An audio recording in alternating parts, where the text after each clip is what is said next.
อต้อนรับพี่น้องอันเพ่งประเสริฐในองค์พระเยซูเจ้าเข้าสู่พระคำอันบริสุทธิ์ศักดิ์สิทธิ์ขององค์พระผู้เป็นเจ้าในโอกาสตอนเช้าวันนี้มีความปลื้มปิติยินดีหลายที่พระวิญญาณบริสุทธิ์เจ้าได้ทรงเปิดเผยให้พวกเราได้ยินได้ฟังถ้อยคำของพระองค์เจ้าอยู่เสมอนั่นคือน้ำพระทัยของพระเจ้าที่ปรากฏในพระเยซูสำหรับชีวิตผู้ที่เอิ้นตนเองว่าเป็นคริสเตียนซึ่งพระเจ้าได้ทรงให้สิทธิพิเศษว่ากลายเป็นบุตรของพระเจ้านั้นสมควรจะได้รับเช่นเดียวกันวันนี้เป็นวันหนึ่งที่พวกเราได้มานมัสการพระองค์เราได้ถวายเกียรติพระองค์ด้วยตัวกายชีวิตและวิญญาณของเราแล้วเราได้ถวายตัวของเราแก่พระองค์แล้วยังได้ถวายเพลงสรรเสริญนอกจากนั้นก็ได้ถวายคำภาวนาอธิษฐานพี่น้องที่รักของพระเจ้าบัดนี้เป็นเวลาของพระเจ้าที่จะให้ตอบสนองสิ่งที่พี่น้องได้ถวายแก่องค์พระผู้เป็นเจ้าด้วยถ้อยคำของพระองค์ดังนั้นถ้าพี่น้องหากมีพระคำขององค์พระผู้เป็นเจ้าขอพี่น้องเปิดนำกันอีกในพระธรรมมัทธิวบทที่16ข้อที่24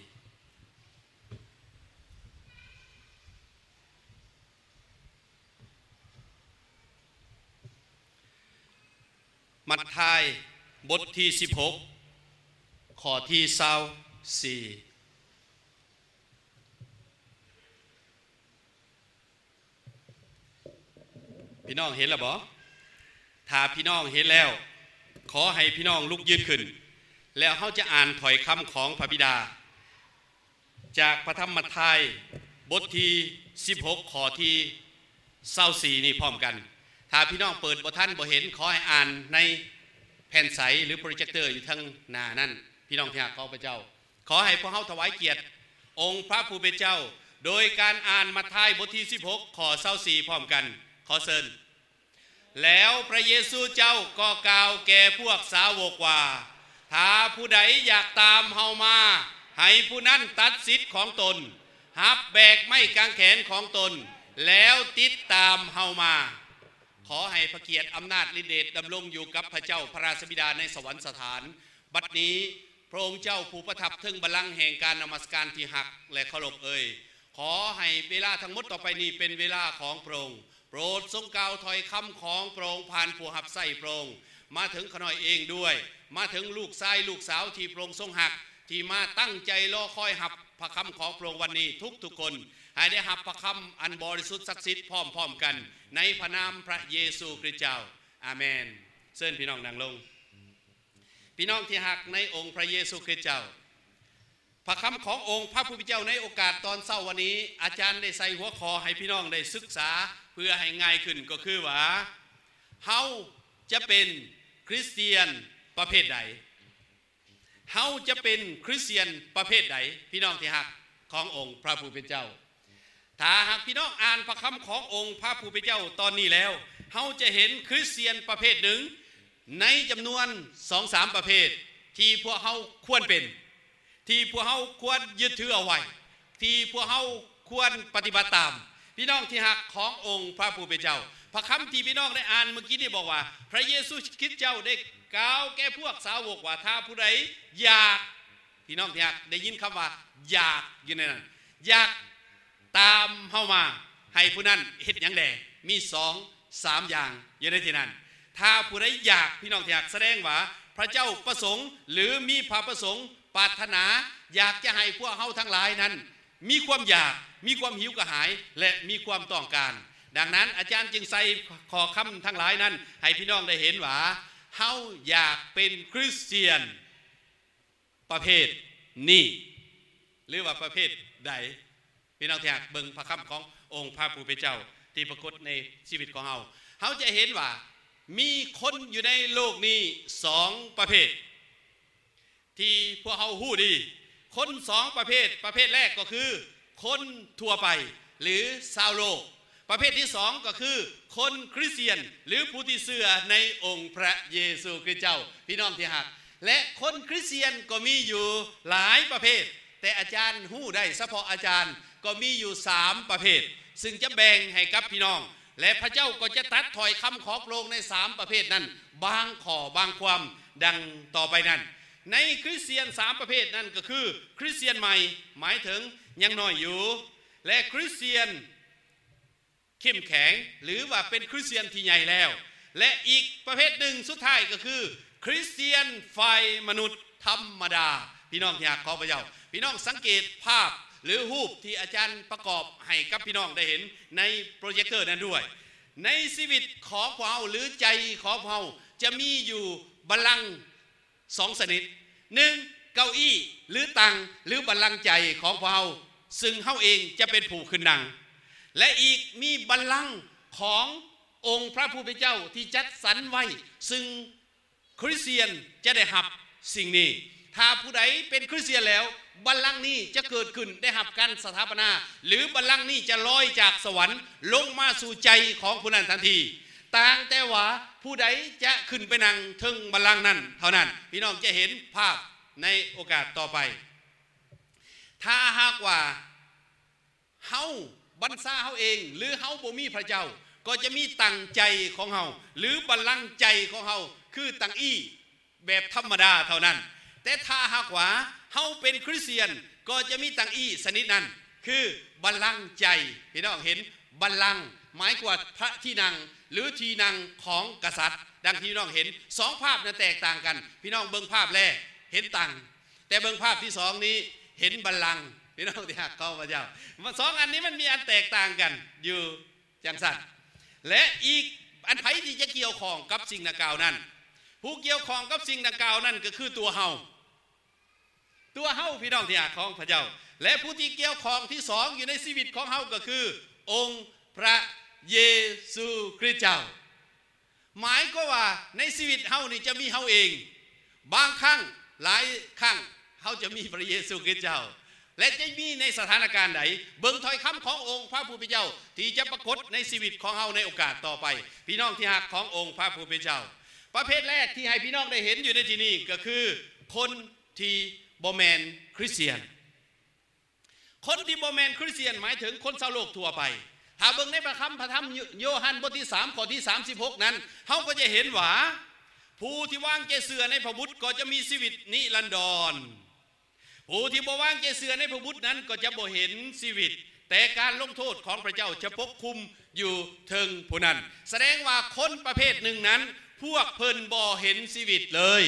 พวกเพิ่นบ่ได้อยู่ในพระเยซูคริสต์หรือพระเยซูคริสต์บ่ได้มีในชีวิตของพวกเพิ่นเลยพี่น้องที่รักของพระเจ้าถ้าพี่น้องเบิ่งอยู่ในภาพคนประเภทหนึ่งนั้นจะมีลักษณะอย่างซี่ในภาพพี่น้องเห็นเนาะหัวใจของคนผู้นั้นชีวิตของคนผู้นั้นมีบัลลังก์ใจคือตังอี้แล้วก็เราเองก็ขึ้นไปนั่งอยู่ทั้งตังอี้ด้วยตัวของเราเองพี่น้องส่วนองค์พระเยซูคริสต์เจ้านั้นอยู่นอกใจอยู่นอกชีวิตหรือนอกบัลลังก์ชีวิตของเราพี่น้องที่รักขององค์พระผู้เป็นเจ้าเขาเห็นภาพนี้แล้วเขาเข้าใจได้ง่ายๆโลดว่าเป็นคนประเภทแรกประเภทที่หนึ่งพี่น้องที่รักคนเหล่านี้เขาเห็นจังไดพวกเพิ่นมักว่าข่อยมีทุกสิ่งทุกอย่างแล้วข่อยมีศาสนาแล้วพระเยซูคริสต์เจ้าวะโอ้แม่นศาสนาหนึ่งเท่านั้นดีคือกันศาสนาดีคือกันดังนั้นข่อยก็จะเพิ่มทานผู้นี้หรือองค์เยซูนี้เข้ามาอยู่ในใจของข่อยเป็นศาสนาหนึ่งถ้าว่าศาสนาอื่นบ่ซอยพระอื่นบ่ซอยก็สิให้เยซูซอยหรือให้พระเยซูนี่ซอยอันนี้เป็นลักษณะของคำเว้าของพวกเพิ่นที่ยังบ่มีพระเยซูคริสต์เจ้าหรือพวกเพิ่นบ่แม่นคริสเตียนพี่น้องที่รักของพระเจ้าและปลายทางชีวิตของพวกเพิ่นนั้นก็ต้องไปใส่กรรมเพราะผู้ที่จะเป็นทางไปสู่ชีวิตนิรันดรไปฟ้าสวรรค์นั้นแม่นผู้เดียวเท่านั้นคือองค์พระเยซูคริสต์อาจารย์เห็นพี่น้องมาในที่นี่นุ่งเสื้อดำๆนั่นน่ะและก็เห็นสื่ออยู่หันบอกว่าเนมลุกขึ้นมึงรู้ผู้หนึ่งลุกขึ้นมั้ยผู้หนึ่งผู้ใดก็ได้เสื้อดำเจ้าแหละลุกขึ้นพี่น้องผู้ใดอยู่ใกล้ๆอ่านมึงรู้แม่ยังเพิ่นเขียนยังอยู่หันบ่มีน้ำอื่นใดเพิ่นว่าบ่มีสื่ออื่นใดทั่วใต้ฟ้านี่จะพามนุษย์เฮาไปถึงสวรรค์ได้ผู้ใดไปออกขึ้นออกนี่เนาะมีจักคนในนุ่งเสื้อดำยกมือขึ้นมึงรู้เสื้อดำยกมือขึ้นมึงรู้โอ้เพื่อหลายเติบเนาะขอบคุณเอามือลงพี่น้องที่รักของพระเจ้าแต่ในเสื้อดำนั้นมีคำว่าบ่มีน้ำสื่ออื่นใดแสดงว่าเพิ่นกำลังประกาศพระเยซู ว่าน้ำสื่อพระเยซูคริสต์เจ้าเท่านั้นที่จะพาไปสวรรค์ถ้าบ่มีพระเยซูบ่มีน้ำสื่อพระเยซูไทยให้แล้วปลายทางของคนเหล่านั้นก็คือดังรูปที่พี่น้องได้เห็นนั้นก็คือจมลงไปในบึงไฟเท่านั้นพี่น้องที่รักของพระเจ้าเพราะพวกเพิ่นเหล่านี้ปฏิเสธองค์พระเยซูคริสต์เจ้าพวกเพิ่นเหล่านี้ว่าองค์พระเยซูคริสต์เจ้านั้นแม่นพระเจ้าหนึ่งในจำนวนพระทั้งหลายเจ้าทั้งหลายเป็นผู้เป็นพยานหรือเป็นผู้มาบอกข่าวประเสริฐ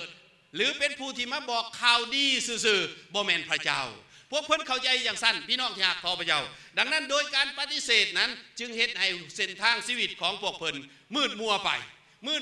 พิ่นเฮ็ดอย่างไรบัดนี้ก็ซอกหาอันอื่นๆอีกในทางของตนเองพี่น้องที่รักเพิ่นก็ซอกหาพ่ออันใดเพิ่นก็เอาอันนั้นพี่น้องเห็นภาพนั่นเพิ่นพ่อหยังนั่น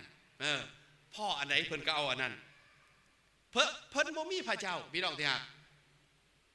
อันใดก็เป็นพระเจ้าเพราะว่าเพิ่นคิดว่าแม่นพระเจ้าที่สามารถซอยเพิ่นได้และในที่สุดก็บ่เพียงพอจักเถื่อสำหรับพระหรือเจ้าที่เพิ่นต้องการนั้นเพิ่นก็เลยมาพบพระเยซูอีกก็เลยเชิญพระเยซูคริสต์อีกเข้ามาอยู่ในชีวิตของเพิ่นเหมือนกันหมายก็ว่าอยู่ทั้งตั้งใจของเพิ่นนั้นบัลลังก์ใจของเพิ่นนั้นพี่น้องที่รักของพระเจ้าเพิ่นก็มีพระเยซูแต่ว่าพระเยซูเหมือนกันกับพระอื่นๆเจ้าอื่นๆเท่านั้นที่อยู่ในบัลลังก์หัวใจของพวกเพิ่นนั้นดังนั้นพี่น้องที่รักของพระเจ้าพระเจ้าเห็นแล้วว่าคนดังกล่าวนี้พระเจ้าบ่พอพระทัยและพระเจ้าก็จะบ่ห่วงด้วยจะให้พระองค์ไปประทับอยู่ในปนเปื้ออยู่กับสิ่งนั้นพระองค์จะบ่ประทับเลยถ้าเจ้าจะเป็นก็ขอให้เจ้าเป็นต่อไปดังพระคำของพระเจ้าในพระนิมิตบทที่22ข้อที่11นั่นแหละพี่น้องที่รักของพระเจ้าคนชั่วก็ให้ชั่วต่อไปคนอธรรมก็ให้อธรรมต่อไปพระองค์บ่ยุ่งเกี่ยวพระองค์จะออกอยู่ต่างหากของพระองค์พระองค์จะเข้าไปในใจของผู้นั้นบ่ได้หรือพระองค์จะบ่เข้าไปในใจของผู้นั้นแต่พระประสงค์ขององค์พระผู้เป็นเจ้าในพระธรรม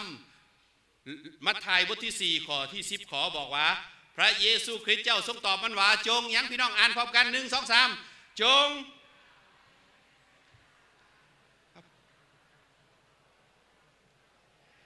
อาเมนจงข่าวไว้นมัสการพระผู้เป็นเจ้าและบัวระบัดหับไส้พระองค์แต่เพียงผู้เดียวให้รู้จักว่าพระเจ้าพระเยซูคริสต์เป็นพระเจ้าองค์เดียวเที่ยงแท้ที่ประสงค์อยากจะเข้ามาอยู่ในใจตั้งอยู่ในใจอยู่ในชีวิตนั่งทั้งบัลลังก์หัวใจของพวกเราทั้งหลายพี่น้องพระเจ้าต้องการอยากจะเป็นอย่างนี้พี่น้องเห็นภาพบ่พระเยซูคริสต์อยากจะเป็นหนึ่งเดียวพระองค์บ่ต้องการอยากจะไปอยู่กับคนสองใจต้องการอยากจะอยู่กับคนที่มีใจเดียวให้กับพระเยซูดังนั้นคนใดที่มาหาพระเยซูคริสต์พระองค์จึงเอิ้นคนนั้นว่าคริสเตียนเพราะคนนั้นได้เอาพระเยซูคริสต์เข้ามาอยู่ในชีวิตของตนแล้ว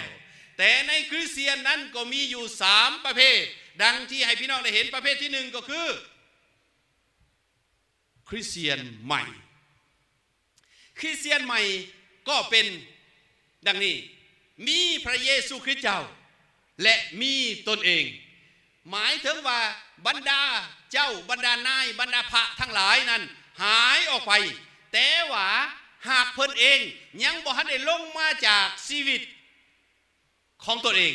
ยังบรรซาอยู่ขออยู่ให้พระเจ้าซอยขออยู่ให้พระเยซูซอยเพิ่งพาพระเยซูคริสต์อยู่แต่ลังเถื่อดึงมา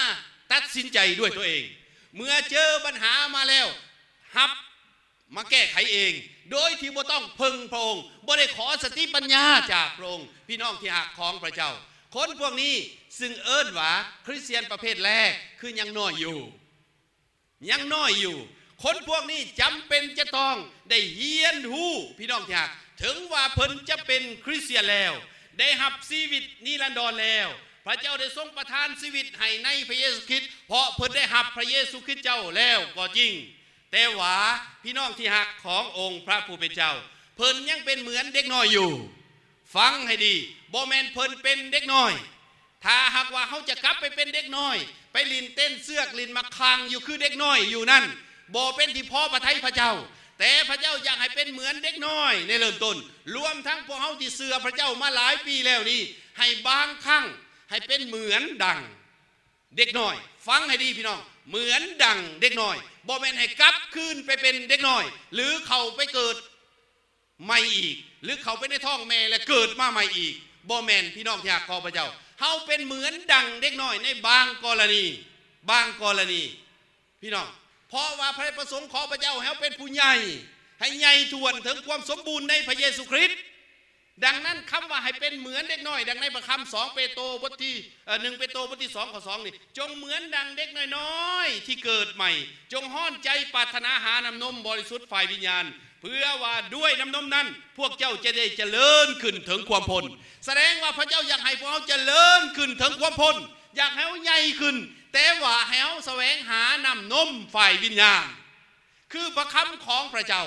อย่าให้เขาขาดพระคำของพระเจ้าเด็กน้อยมันหิวมันตะเกียกตะกายหามันต้องการมันห้องมันไห้มันต้องการมันเอิ้นหามันอยากกินพอกินอิ่มแล้วและกินอิ่มแล้วมันก็จะใหญ่ขึ้นเป็นหนุ่มและก็จะเป็นผู้เฒ่าแต่ถ้าสมมุติว่าคริสเตียนเขาเป็นเด็กน้อยบาดนี้ก้นก็ข้ามถ้าคริสเตียนยังไปเป็นเด็กน้อยอยู่ความเสื่อยังน้อยอยู่เขาก็จะล่มลงไวเมื่อเจอปัญหาเขาก็ท้อถอยง่าย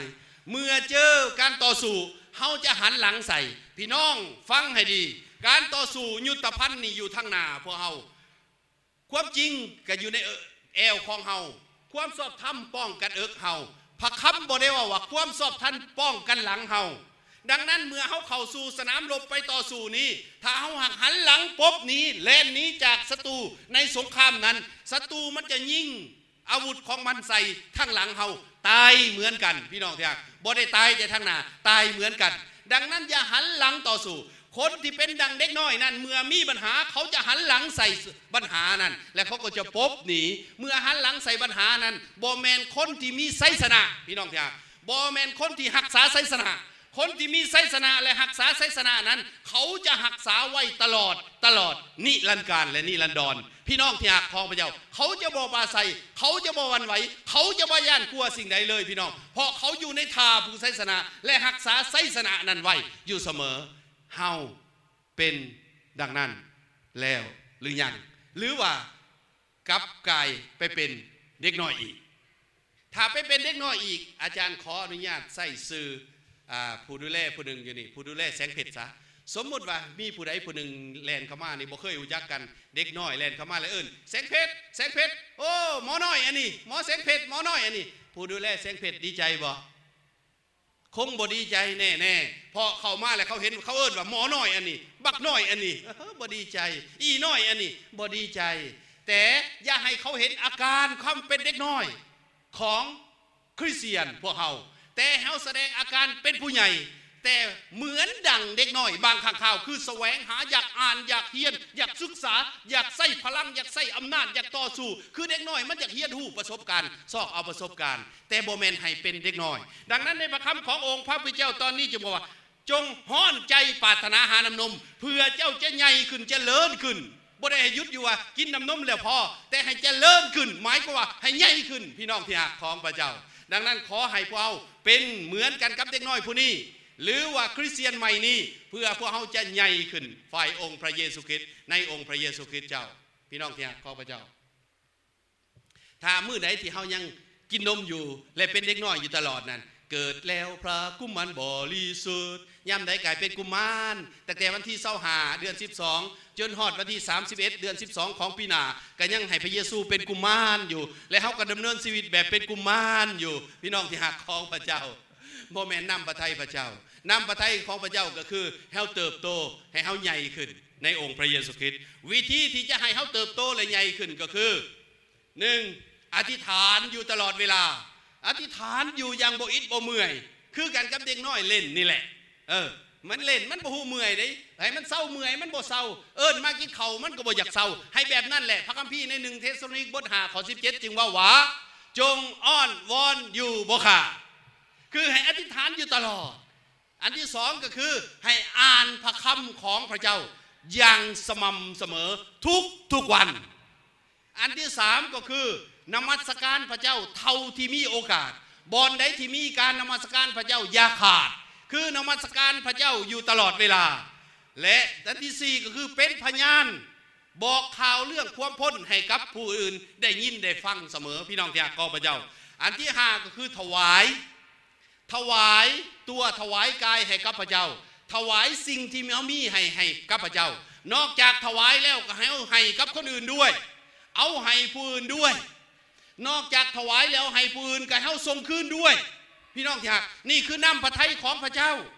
อยากให้คนอื่นอยากให้เขาส่งคืนพระเจ้าและอยากให้เขาถวายเกียรติพระเจ้าพี่น้องถวายแบบใดตัวเขาได้กายเขาได้สิ่งที่เขามีเขาก็ถวายได้ถวายเงินได้บ่ได้ถวายรถได้บ่ได้ถวายเงินได้บ่ได้ถวายเสื้อผ้าได้บ่ได้ทุกสิ่งที่เขามีอยู่แต่จื้อไว้อย่าเอาของเศษสิ่งที่ตัวเองบ่ต้องการแล้วไปถวายเท่านั้นส่วนอันใหม่ๆนั้นบ่อยากเอาให้สมมุติว่าหมู่เอาของเศษมาให้เฮาก็ยังบ่อยากได้อย่างใดอย่าสุให้เฮาเอาของเศษไปให้คนอื่นอย่างนั้นนอกจากว่าสิ่งนั้นมันยังดีและก็สามารถใช้ได้และก็ต้องการได้อยู่เอาอาหารบูดไปให้คนอื่นบ่อยากกินอย่างใดเฮาเองก็บ่อยากกินอย่างนั้นให้เอาสิ่งใหม่สิ่งดีหรือสิ่งที่ใช้การได้หรือเป็นสิ่งที่จำเป็นต่อความต้องการที่พี่น้องต้องการนั้นให้กับพระเจ้าผ่านชีวิตของพี่น้องคืนให้กับพระเจ้า 10% หรือ10โหลดส่งคืนเพิ่นว่าส่งคืนของพระเจ้าเด้อพี่น้องเด้อ 10% นั่นของพระเจ้าให้ 100% แล้วพระเจ้าให้เอาคืนนอกจากนั้นอันพี่น้องลุดจากนั้นไหม90% นั่นถ้าพี่น้องเอาให้คนอื่นแม่นเอาในส่วน 90% ถ้าพี่น้องถวายแม่นถวายในสิ่งที่ 90% บ่แม่นเอาโต 10% น่ะได้โต 10% นั่นแม่นส่งคืนให้กับพระเจ้าพี่น้องที่รักของพระเจ้าอันนี้แสดงให้เห็นถึงคริสเตียนที่กำลังจะใหญ่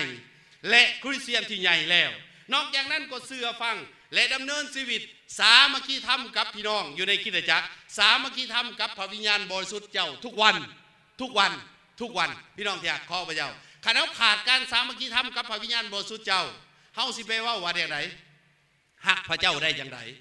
ถ้าเฮาขาดสามัคคีธรรมกับพี่น้องแล้วเขายังไปประกาศตัวว่าเฮาหักพระเจ้าอีกก็มันก็จังไดอยู่พี่น้องที่รักของพระเจ้าดังนั้น2อย่างนี้ขาดบ่ได้ดังขอพระคัมภีร์ที่อาจารย์เพิ่นได้ให้ในอาทิตย์แล้วนั่นว่าให้พวกเฮามีน้ำใจต่อกันและกันเหมือนอย่างมีในพระเยซูคริสต์เฮามีในพระเยซูคริสต์อย่างไรแสดงออกให้มีต่อกันและกัน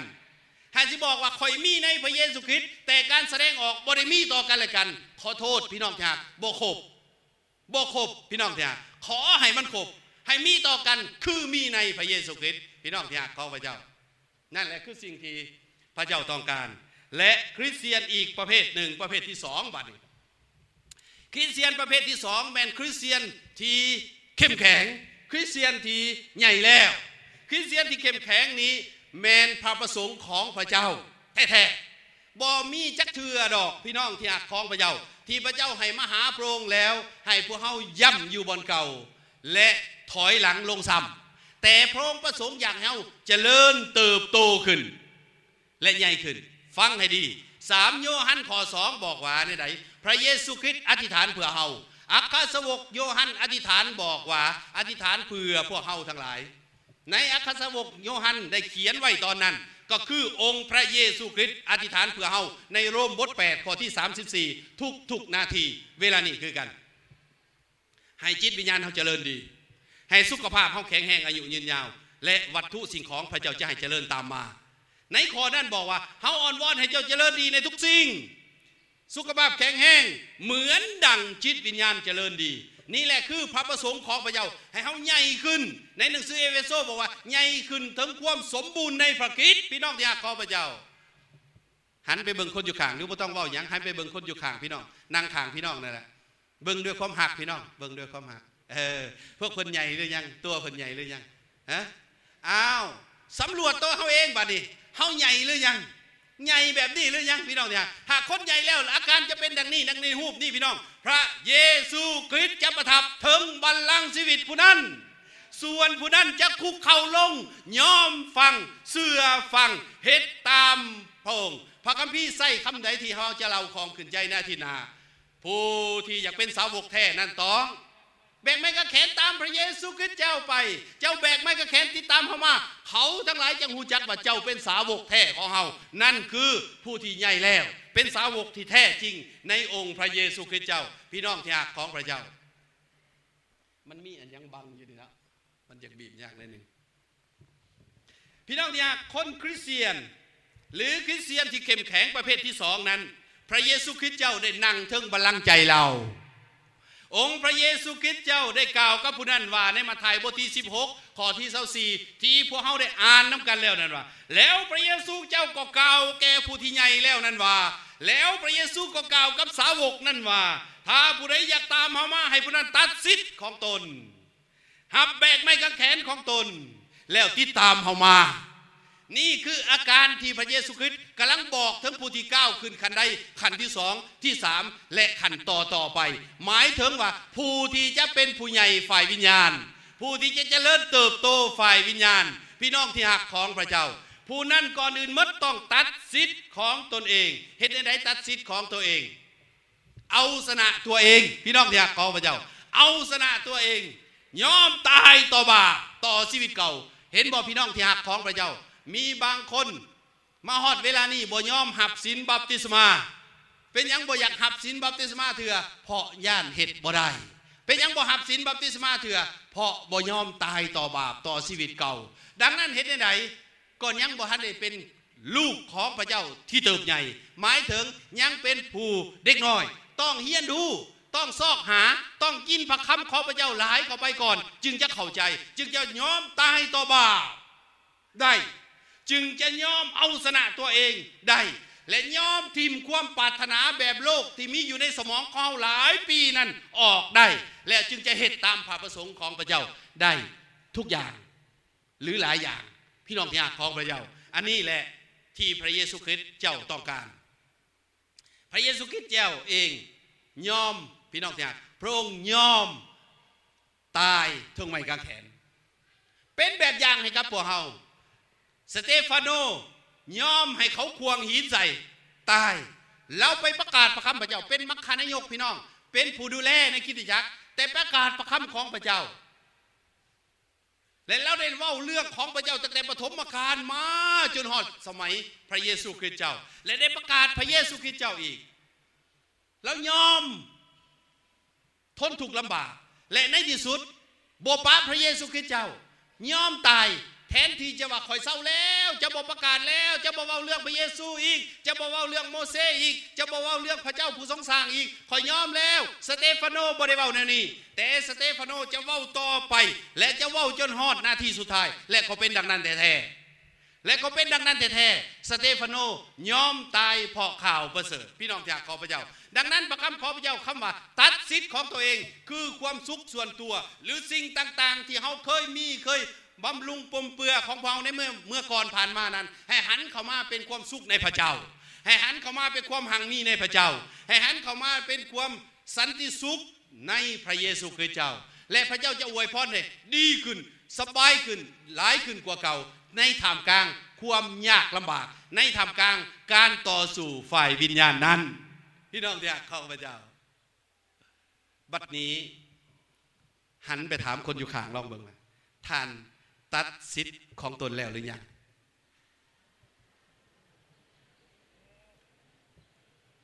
สี่ใส่ตัวเองบัดนี้ข้าน้อยตัดสิทธิ์เลยไหนขอบคุณพระเจ้าผู้ใดได้เว้าเมื่อกี้นี่พี่น้องตบมือผู้ใดผู้ใดเว้าเมื่อกี้นี่ขอบคุณพระเจ้าขอบคุณพระเยซูผู้ที่เว้าได้ออกมาหมายกว่าผู้นั้นเห็นแล้วตัดสิทธิ์แล้วขั้นแรกบัดนี้ก้าวไปขั้นที่สองบ่เพียงแต่เท่านั้นได้ตัดสิทธิ์แล้วยังบ่แล้วได้พระเยซูคริสต์บอกว่าได้อีกพระเยซูคริสต์ว่าหับแบกไม้กางเขนของตนตัดสิทธิ์แล้วยอมแล้วตายต่อบาปแล้วบัดนี้ตายต่อบาปแล้วต้องดำเนินต่อไปไหนบ่แม่นตายแล้วตายเลยไหนบ่แม่นตายอยู่บนนั้นไหนตัดสิทธิ์แล้วตายแล้วอยู่หันเลยเสร็จบักกองดองอยู่หันบ่แม่นบัดนี้ต้องแบกไม้กางเขนและเดินไปเดินได้ทำกลางขวากน้ำเดินได้ทำกลางความยากลำบากเดินอยู่ในปัญหานานาประการเดินเข้าสู่สงครามฝ่ายวิญญาณเพื่อพวกเขาจะชนะและชนะอาเมนพี่น้องเขาจะชนะพี่น้องที่รักของพระเจ้าพระเจ้าบอกว่าแบกไม้กางเขนติดตามพระเยซูคริสต์ไปพระเยซูคริสต์แบกไม้กางเขนจนถึงภูเขาโคละ โคทาอย่างใดเฮาก็จงแบกไม้กางเขนไปถึงลักไซอย่างนั้นไปถึงลักไซอย่างนั้นพี่น้องที่รักของพระเจ้าไปถึงโคทาของเฮาและพระเยซูคริสต์บอกอย่างอีกนี่ในขณะที่แบกไม้กางเขนไปนั้นมันทุลุกทลายไดลำบากพี่น้องอยู่สหรัฐอเมริกาหลายปีมานี่และก็มีเกือบทุกปีก่อนวันคืนประสนมีคนเห็ดไม้กางเขนอลีนี่ไหนแล้วก็เอาล่อน้อยๆตอกใส่อยู่ในตีนมันนี่แล้วก็แบกไม้กางเขนไปนำทางไผเห็นบ่เห็นบ่เกี่ยวเดินทางไกลมีผู้หนึ่งที่เพิ่นเขียนไว้เดินทางอ้อมไปหลายประเทศแล้วพี่น้องนี่ฮะหลายประเทศแล้วแต่อยู่ในอเมริกานะพวกเพิ่นแบกไม้กางเขนแล้วก็ลากไปเลยไม่อลีไหนกางเขนอลีได้พี่น้องแต่ว่าใส่ตีนลากไปอันนั้นแสดงให้เห็นถึงว่าคอยจะผ่านแดดผ่านหนาวจะผ่านฟ้าผ่านฝนไปตามพระเยซูคริสต์เจ้าแต่อันนั้นมันก็อย่างไรอยู่เนาะขัดสมบูรณ์ให้พวกออกไปในเห็นไม้กางเขนของตัวเองและแบกตามพระเยซูแบบนี้พี่น้องคิดว่าอย่างไรพี่น้องในพระคำขององค์พระผู้เป็นเจ้าตอนนี้หมายถึงความยากลำบากความทนทุกข์เพื่อพระเยซูคริสต์บ่ได้หมายถึงแบกไม้แท้ๆของตัวเองนั่นมีผู้ใดสิไปคือครึ่งที่ไม้กางเขนและตายเพราะมีแต่พระเยซูคริสต์เจ้าที่ตายและตายแทนเท่านั้นผู้เดียวตายแล้วดังนั้นบ่จะเป็นไปแบกไม้กางเขนแล่นตะล่อนเป็นอันนั้นพงศลีไปจนฮอดลีผีอีกดอกพี่น้องบ่ต้องเล่นแต่พาพี่น้องเฮ็ดได้ก็สรรเสริญดีใจแต่ว่าบ่แม่นความหมายจังซั่นพี่น้องที่ฮักของพระเจ้าให้พวกเอาเข้าใจคือยอมทนทุกข์ลำบากและรับเอาการตายของพระเยซูคริสต์นั้นด้วยใจภาคภูมิด้วยใจยินดีด้วยความเต็มใจเอามาเป็นการตายของเฮามาเป็นการตายเป็นเครื่องบูชาของเฮาหมายว่าเฮาเอาชีวิตของเฮาตายเอาชีวิตของเฮาไปแบกไม้กางเขนนั่นเหมือนอย่างองค์พระเยซูคริสต์เจ้าพี่น้องที่รักของพระเจ้าดังนั้นอาจารย์เปโตรก็ตายทั้งไม้กางเขนแบกไม้กางเขนตามพระเยซูคริสต์ไปจนฮอดวันสิ้นชีวิตและอาจารย์โปโลก็เป็นตัวอย่างให้กับพวกเราในการแบกกางเขนติดตามพระเยซูคริสต์ไปจนตลอดชีวิตของเราถ้าหากพวกเราหากแบกไม้กางเขนติดตามพระเยซูคริสต์เจ้าไปแต่ละวันผ่านทุกข์ผ่านยากผ่านลำบากผ่านเสียงเว้าผ่านเสียงกล่าวหาผ่านการยินท่าซับซ้อผ่านหน้าปัญหานั้นใดเฮาก็เป็นสาวกแท้ของพระเยซูคริสต์เจ้าอาเมนพี่น้องอาเมนผู้ใดนอสิลองเล่าเบิ่งดูขอขึ้นใจอาทิตย์หน้ามีไผเราได้นี่สี่มือขึ้นมือเราผู้ใดเราได้ของอาทิตย์หน้าได้ของอาทิตย์หน้าผู้นำได้บ่ผู้นำก็บ่ได้พี่น้องที่รักขององค์พระผู้เป็นเจ้าพระเจ้าบอกให้แบกไม้กางเขนติดตามพระเยซูคริสต์เจ้าไปเอาละอาจารย์สอบเบิ่งซื่อๆพี่น้องบ่ต้องห่วงพี่น้องเราได้แน่อาทิตย์หน้าอาเมนพี่น้องอาทิตย์นี้เราบ่ได้แต่บ่แม่นแต่เราล่าเป็นเหมือนนกแก้วกินข้าวกับกล้วยแต่ให้พวกเขาปฏิบัติคือแบกกางเขนตามพระเยซูคริสต์เจ้าไปอีหลีพี่น้องที่รักของพระเยซูคริสต์เจ้านั่นคือพระประสงค์ของพระเจ้าแบกไม้กางเขนแล้วไปไสบัดนี้อันสุดท้ายตามพระเยซูไปพระเยซูจงแบกไม้กางเขนติดตามเฮามาเฮาก็ต้องตามพระเยซูคริสต์ไปเพราะระวังให้ดีถ้าแบกไม้กางเขนโจรจะตามโจรไปคนละคนท่าคือกันแต่จะเป็นโจรก็แบกกางเขนไปคนละคนท่าคือกันมีสองโจรน่ะดังนั้นให้แบกกางเขนของเฮาเองอย่าแบกกางเขนโจรติดตามบ่ให้ติดตามพระอื่นแต่ให้ติดตามพระเยซูคริสต์พระเยซูคริสต์ว่าตามเฮามาจึงจะถึงที่สุดปลายจึงจะเอิ้นว่าสำเร็จได้ถ้าแบกกางเขนอื่นตามผู้อื่นจะไปทางอื่นพี่น้องที่รักของพระเจ้าดังนั้นจึงให้เฮาแบกไม้กางเขนติดตามองค์พระเยซูคริสต์เจ้าไปเป็นยังจึงแบกไม้กางเขนตามพระเยซูคริสต์เจ้าไปมีหลายข้อพระคัมภีร์บอกในนั้นว่าเป็นคำสั่งของพระเยซูคริสต์จำเป็นต้องตามบ่ตามบ่ได้เป็นคำสั่งจงแบกไม้กางเขนติดตามเฮามาการติดตามพระเยซูคริสต์คือดำเนินชีวิตตามพระวิญญาณบริสุทธิ์กับพระวิญญาณบริสุทธิ์ยอมให้พระวิญญาณบริสุทธิ์เจ้าทรงบัญชาเป็นเจ้านายเป็นองค์พระผู้เป็นเจ้าและดำเนินชีวิตตามแบบอย่างพระเยซูคริสต์ที่ทรงดำเนินนั้นถ้าจืออยู่ใน1 โยฮันบทที่2 ข้อที่ 6จะบอกว่าถ้าผู้ใดว่าตนอยู่ในพระคริสต์ก็จงดำเนินชีวิตตามพระเยซูคริสต์เจ้าทรงดำเนินนั้นหมายก็ว่าเฮ็ดแบบพระเยซูคริสต์ตามพระเจ้าไป ตามไป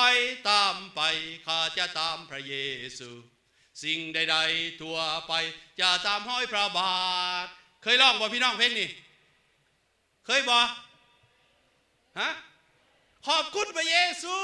อย่าสุร้องล่าได้บัดนี้ให้สอนกันแนะนำกันให้ร้องหลายๆอีกพี่น้องตามไปเพราะจะเป็นสิ่งเตือนใจจะเป็นขอประคำขอพระเจ้าเป็นคำสั่งของพระเจ้าที่เตือนใจเฮาแต่ละวันแบกไม้กับแขนตามพระเยซูคริสต์เจ้าไปพี่น้องที่รักของพระเจ้าถ้าเฮาตามพระเยซูคริสต์เจ้าไปนั้นชีวิตของเฮาก็จะสมหวังถ้าเฮาตามพระเยซูคริสต์ของไปนั้นชีวิตเฮาจะมีชัยชนะแต่ถ้าบ่ตามพระเยซูคริสต์เจ้าไปเฮาจะบ่เห็นชัยชนะเลยพี่น้องที่รักของพระเจ้าตามไปตามแม่ไปบ่ต้องย่านอึดอาหารตามผู้ใหญ่ไปยังเกาะย่างตามผู้ใหญ่หมาบ่กัดถ้าแต่เฮาตามพระเยซูคริสต์เจ้าไปแต่ละมือให้ชีวิตเฮาดำเนินชีวิตกับพระเยซูคริสต์มีพระเยซูคริสต์อยู่เคียงข้างก้าวใดที่เฮาก้าวไปนั้นก้าวใดที่เฮาแล่นในชีวิตนั้นที่เฮาเดินชีวิตนั้นให้มีพระเยซูคริสต์อยู่ในข้างของเฮามัดพระเยซูคริสต์มัดชีวิตเฮาติดชีวิตพระเยซูคริสต์อย่าให้มันขาดออกคือกันกับในรูปที่พี่น้องเห็นนั่นพี่น้องเห็นเอาตีนของเอาตีนหนึ่งมัดใส่เท่าของพระเยซูคริสต์ใส่พระบาทพระเยซูคริสต์ไปนำกันแต่ละวันพระองค์ก้าวไปใส่เขาก้าวไปที่นั่นนั่นแหละคือตามพระเยซูคริสต์นั่นแหละคือเดินตามห้อยพระบาทหรือไปกับพระเยซูคริสต์เจ้าพี่น้องที่รักของพระเจ้าชีวิตผู้นั้นก็จะประสบความสำเร็จอีกประการสุดท้ายคือคนประเภทที่สองหรือว่าคริสเตียนประเภทที่สาม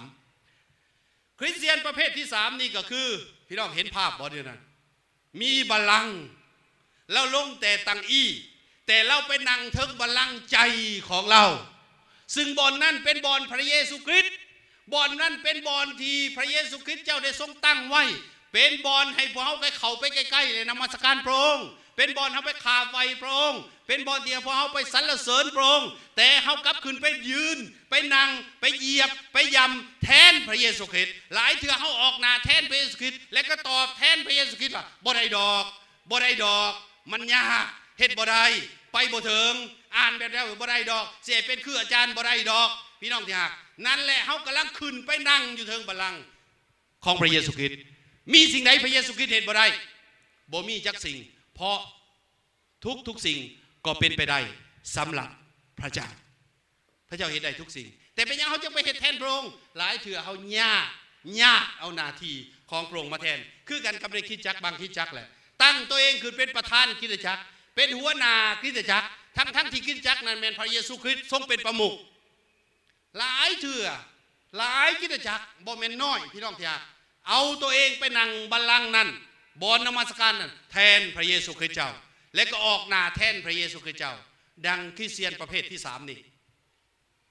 คือเราขึ้นไปนั่งเทิงบัลลังก์ชีวิตฉะนั้น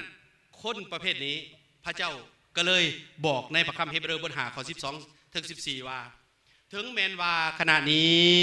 ท่านทั้งหลายควรจะเป็นคู่ได้แต่ด้นแล้วก็ดีแต่พวกเจ้าก็ยังต้องการให้คนอื่นสอนหลักธรรมเบื้องต้นแห่งพระคำของพระเจ้าแก่พวกท่านอีกสมควรเป็นอาจารย์แล้วสมควรเป็นคู่แล้วแต่ยังกระทำการแบบนั้นอยู่ยังขึ้นไปนั่งเทิงบัลลังก์ชีวิตอยู่พระองค์จึงบอกว่าเจ้ายังเป็นผู้ใหญ่บ่ได้เป็นคู่บ่ได้ทั้งที่สมควรเป็นแล้วเนาะเจ้าทั้งหลายกลายเป็นคนต้องการน้ำนมบ่แม่นอาหารแข็งเพราะว่าอาหารแข็งนั้นเป็นหยังก่ออาหารแข็งนั้นด้วยว่าทุกคนที่ยังกินน้ำนมอยู่นั้นยังบ่ชำนาญในเรื่องศีลธรรมเพราะเขายังเป็นเด็กน้อยอยู่พระคัมภีร์ว่าอาหารแข็งเป็นอาหารสำหรับผู้ใหญ่แล้วคือสำหรับผู้ที่ได้รับการฝึกหัดอบรมให้สามารถสังเกตว่าสิ่งใดดีและสิ่งใดชั่วคันเขายังเป็นเด็กน้อยอยู่สังเกตสิ่งดีสิ่งชั่วบ่ได้พอเด็กน้อยนี่มันจะแล่นไปโลดยิ่งหามว่าอันนั้นบ่ดีได้ว่าซั่นมันแล่นไปโลดมันบุกเข้าไปโลดมันจะเห็นโลดมันจะจับโลดจะบายโลดแม้กระทั่งทานไฟแดงๆหรือปลั๊กเสียบไฟฟ้ามันก็เอามือของมันไปเสียบเข้าไปโลดเพราะมันเป็นเด็กน้อยอยู่ดังนั้นถ้าเขาจะไปเว้าถึงเรื่องต่างๆใหญ่ๆนั้นมันบอกว่าหับบ่ได้หลายคนออกจากโบสถ์ไปหลายคนบนมานมัสการอีกเพราะว่าหับอาหารแข็งบ่ได้ยังบ่ทันเป็นผู้ใหญ่ยังเป็นคริสเตียนประเภทที่สามนี่อยู่พี่น้องที่รักขององค์พระผู้เป็นเจ้าดังนั้นมื้อนี้เฮาสำรวจเบิ่งตัวเฮาเองดูว่าเฮา เป็นคนประเภทใดในสองประเภทนั้นประเภทหนึ่งหรือประเภทสองพี่น้องเป็นประเภทหนึ่งหรือประเภทสองหนึ่งหรือสองไผประเภทหนึ่งยกมือขึ้นประเภทหนึ่งยังบ่มีเนาะเป็นประเภทสองแล้วในประเภทสองบาทนี่ในประเภทสองนั้นมันมีอยู่3ประเภทในเงื่อนไขที่สองนั่นนะประเภทที่สองมีอยู่3อย่าง1คริสเตียนใหม่2คริสเตียนเข้มแข็ง3คริสเตียนฝ่ายมนุษย์ธรรมดาเขาเป็นคริสเตียนแบบไหนพี่น้องเป็นคริสเตียนแบบไหนไผประเภทหนึ่งยกมือขึ้นไผประเภท3ยกมือขึ้นมีพอลุงซักเป็นยังเป็นประเภท3อยู่เลยอีกมือหนึ่งจะต้องลุดลงมาเป็นประเภท2แสดงว่าผู้ยกมือขึ้นอยู่ในประเภท2หมดแล้วอาเมนพี่น้องให้เอาตบมือให้เกียรติพระเจ้าเขาอยู่ในประเภท2แล้วเป็นคริสเตียนที่เข้มแข็งแล้วมีบางคนก็บ่ตบมือแต่ว่าบ่ยกมือพี่น้องเนี่ยขอบพระเจ้าก็ขอบคุณพระเจ้าก็อาจจะเป็นประเภท1หรือ2หรือ3ก็บ่ยักแหละขอให้พี่น้องเข้าใจน้ำพระทัยของพระเจ้าและพระประสงค์ขององค์พระผู้เจ้าคือให้เขาเป็นคริสเตียนประเภท2ให้เขาเลือกเป็นคริสเตียนประเภท2ถ้าเขายังเป็นประเภท1คนประเภท1อยู่เขาในหัวใจของเขาก็จะเต็มด้วยสิ่งนั้นพี่น้องเห็นภาพบ่เขาก็จะเต็มด้วยบางสิ่งบางอย่างอยู่ในที่นั้นพระเยซูคริสต์ก็อยู่ทางนอกหัวใจแต่ถ้าเขาเป็นคริสเตียนใหม่ก็จะเป็นแบบนี้ถ้าเขาเป็นคริสเตียนใหม่ก็จะเป็นแบบนั่งทึ่งตั้งใจตัวเองถ้าเขาเป็นคริสเตียนประเภทที่3เขาก็ประเภทที่2พี่น้องที่รักของพระเจ้าเขาก็จะเป็นอย่างนี้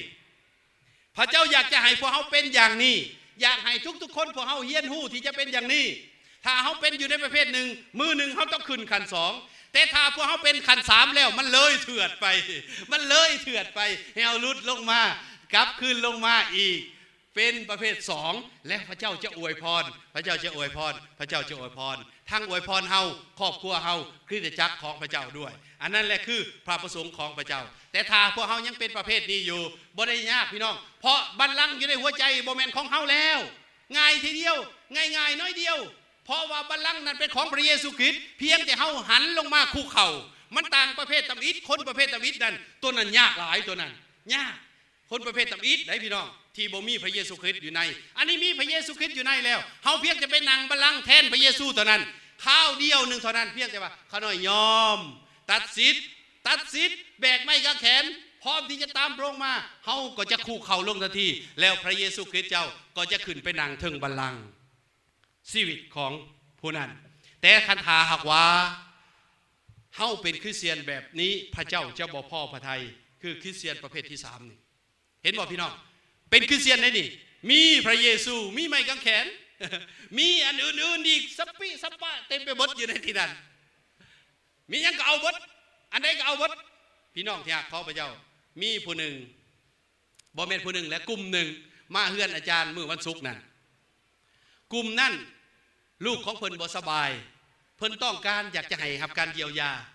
ขอบคุณพระเจ้าผู้ดูแลพรไซก็พาไปเฮือนอาจารย์ไปแล้วอาจารย์ก็ถามว่ามีผู้หนึ่งที่สามารถซอยผู้นี้ได้ต้องการอยากให้เพิ่นซอยบ่โอ้ยต้องการให้แล้วอยากได้ให้แล้วขอเพียงแต่ลูกดีๆขอเพียงแต่หลานดีๆผู้นั้นคือพระเยซูเจ้าบ่แม่นอาจารย์แต่แม่นพระเยซูคริสต์เจ้าผู้ซอยได้อาจารย์ก็อธิบายน้อยเดียวบ่ถึง5 นาทีและอาจารย์ก็เชิญพวกเพิ่นรับพระเยซูคริสต์ก่อนจะเชิญรับพระเยซูคริสต์พี่น้องที่รักของพระเจ้าอาจารย์ก็ขออนุญาตพวกเพิ่นเมียอาจารย์และผู้ดูแลพรไซผู้ดูแลศรีประเสริฐลูกสาวอาจารย์ก็ไปหาเอามีดเอาคัตเตอร์มาให้พวกเพิ่นก็ตัดทุกสิ่งที่อยู่ในแขนของพวกเพิ่นทั้ง6-7 ฐานนั้นออกเพิ่นตัดเองได้พี่น้องเพิ่นตัดเองพอตัดออกแล้วเรียบร้อยอาจารย์ก็พาพวกเพิ่นอธิษฐานหมดทุกคนอธิษฐานเบิดนอกจากลูกสาวที่บ่สบายนั่นเพิ่นอธิษฐานเบิดบัดอธิษฐานแล้วลูกสาวนั่นหายดีพี่น้องที่รักของพระเจ้าตาของมันก็มืนลงมาตะกี้ตามันเลือดอยู่เทิงพุ่นลงมาอาจารย์ถามสื่อมันตอบสื่อบอกสื่อได้และอยากกินข้าวบ่อยากกินข้าวพ่อกับแม่จับคนละเบื้องเจ็บมันว่าเจ็บเว้าได้เจ็บมันว่าเอามือออกเอาน้ำให้มันกินมันว่ามาสิกินเองเอาน้ำมากินเองเมียอาจารย์ไปเอานมมาให้มันดูดนมได้พี่น้องอยากขอพระเจ้าหายดีขอบคุณพระเยซูแต่ว่าในขณะที่บ้านออกจากเฮือนซ้ 2 คนที่ไปน่ะถ้าเป็นอันนี้ครับเมื่อบ้านแล้วจะไปเฮ็ดอันนั้นอยู่กับอันนั้นแบบเก่าได้บ่อาจารย์ก็เลยบอกวิธีบอกแล้วว่าบ่ได้แล้วถ้าเป็นอันนี้มันสิผิดได้เพราะว่าผิดทั้งนั้นเด้ว่าซั่นอันนี้ก็เรียกว่ามาหับนำและขอพรให้หลานสาวนี่ดีซื่อๆก็อยากให้ดีซื่อๆนี่แหละบัดนี้กลับเมื่อเฮ็ดอันเก่าได้ว่าสิแหละพี่น้องเนี่ยข้าพเจ้าทันทีนั่นเลยลูกสาวนั่นกลับเป็นคือเก่า2 คนบ่แม่นพ่อแม่นแม่ได้พี่น้องเป็นคนที่มานำทันทีนั่นเลยลูกสาวกลับคืนเป็นแบบเก่าอีกแล้วก็เอาเมื่อบ้านผู้ดูแลแสงเพชรก็พาไปห้องหมอกับเมียเพิ่นสุดท้ายบ่ทันฮอดบ้านฮอดเฮือนซ้ำโทรศัพท์กลับคืนมาบอกว่าอาจารย์ขอครอบอาจารย์เด้ล่าเลยเด้อล่าเลยเมื่อวานนี่โทรมาครอบเมียอาจารย์บ่ผิดยังบ่มาฮอดพี่เลยกลับคืนไปเฮ็ดอันเก่าเลยไดครอบอาจารย์ให้แหน่ขอโทษเพิ่นให้แหน่โหเมียอาจารย์ว่าบ่เป็นหยังสุดแล้วแต่พวกเจ้าแต่ถ้าพวกเจ้าอย่ากลับคืนมาให้กลับคืนมาอีกเด้อบ่เฮาบ่ได้สนับสนุนให้ออกเฮาก็บอกกับน้องสาวพรไซบอกว่าบ่สนับสนุนเด็ดขาดเรื่องนี้แต่เพิ่นอยากออกมันเรื่องของเพิ่นชีวิตกลับคืนไปเป็นแบบนี้แหละพี่น้องที่ฮักข้าพเจ้าหากกลับไปเข้าห้องหมอดอนก้อยเดือนนึงพี่น้องชีวิตก็มีพระเยซูคริสต์และก็มีสิ่งอื่นๆนำอีกพี่น้องเป็นอย่างนั้นดังนั้นพระเจ้าบ่ต้องการให้เฮาเป็นแบบนั้นแต่ต้องการให้เฮาเป็นคริสเตียนประเภทที่2พี่น้องที่ฮักคือเป็นคริสเตียนที่ยอม1เห็นหยังพี่น้องตัดสิทธิ์ของตนเอาว่าพร้อมกัน1 2 3 23เฮ็ดได้บ่พี่น้องอาเมนตบมือให้เกียรติพระเจ้าพี่น้องที่รักข้าพเจ้าเฮาร่วมกันอธิษฐาน